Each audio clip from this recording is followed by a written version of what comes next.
నెల్లూరు జిల్లా రాజకీయాల్లో మళ్లీ మైనింగ్ అంశం కేంద్రీకృతమైంది. ఎప్పట్లాగే అధికార పక్షం, ప్రతిపక్షం మారినా ఆరోపణలు మాత్రం అదే పాత ట్రాక్ ను కొనసాగిస్తున్నాయి. గతంలో మైనింగ్ పై తీవ్ర విమర్శలు చేసిన టీడీపీ నేతలు ఇప్పుడు అధికారంలో ఉన్నా అదే విమర్శలు ఇప్పుడు వైసీపీ నుంచి వినిపిస్తున్నాయి. మైనింగ్ చుట్టూ నెల్లూరు రాజకీయాలు తిరుగుతుండడం మరోసారి స్పష్టమైంది. ఈ పరిణామాల మధ్య ఒకప్పుడు హాట్ టాపిక్ అయిన మాజీ మంత్రి అనిల్ కుమార్ యాదవ్ తిరిగి రాజకీయ వేదికపై వచ్చారు.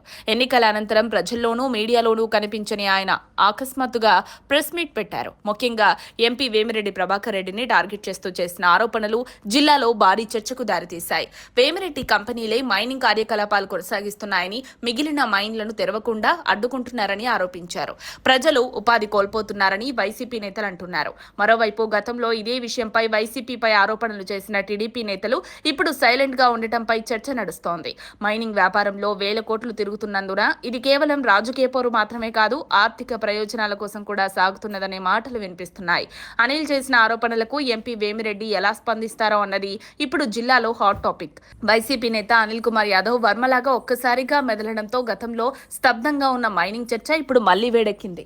ఇది కేవలం నెల్లూరులో కాకుండా రాష్ట్ర రాజకీయాలకే ప్రభావం చూపే అంశంగా మారుతుందన్నది భావనలు వ్యక్తమవుతున్నాయి. ఇలాంటి వివాదాస్పద అంశాలపై స్పష్టత కోరుతూ ప్రజలు అధికార ప్రతిపక్షాల నుంచి నిజమైన సమాధానాల కోసం ఎదురుచూస్తున్నారు.